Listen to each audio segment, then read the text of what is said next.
Welcome back to Berry Life. With the holidays approaching, it's the perfect time for a festive autumn salad. So today we're making this butternut squash and Brussels sprout salad. It's a simple and versatile dish that's sure to be a crowd pleaser. Let's get started. First, we'll preheat the oven to 400 degrees Fahrenheit or 200 degrees Celsius for our friends across the pond. Then, we'll start by prepping the Brussels sprouts. We'll remove the stem and slice them in half. These are the perfect bite-sized Brussels sprouts for a salad like this.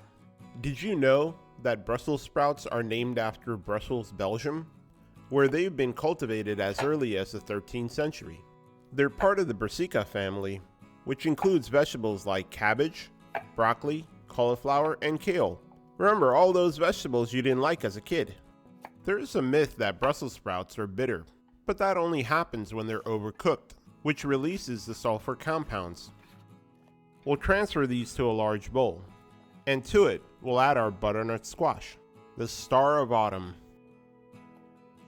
Then for seasoning, we'll go in with a couple of tablespoons of EVOO, that's extra virgin olive oil for the uninitiated, along with dried thyme.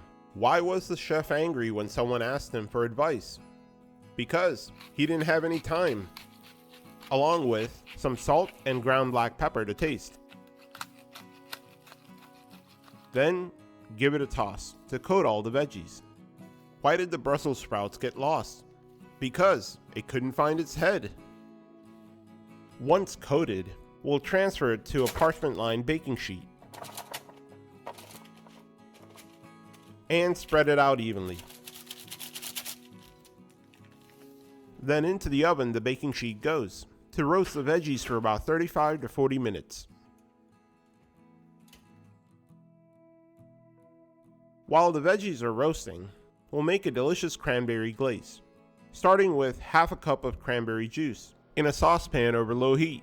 To it goes some balsamic vinegar for a little bit of complexity, and for that lip-smacking sweetness to round out the flavor, some grade A maple syrup, straight from Vermont. We'll give it a stir and allow the mixture to reduce until it coats the back of the spoon. This step takes a little bit of time, so patience comes in handy. You don't want to do this over high heat and risk burning the glaze. That's it. Pro tip, if the glaze gets too thick, just add a little water and reheat. Let's go check on the veggies. These look to be done. Perfect. Now it's time to dig in. To finish the salad, we'll top it with some creamy goat cheese. You can also use vegan feta. My wife loves goat cheese. I swear she would brush her teeth with it in the morning if her dentist allowed it. Along with dried cranberries.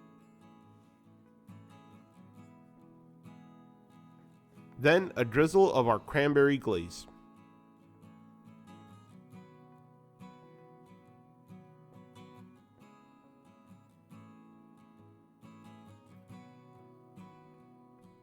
There you have it, a taste of the holidays in the comfort of your own kitchen. Thank you for watching. Enjoy!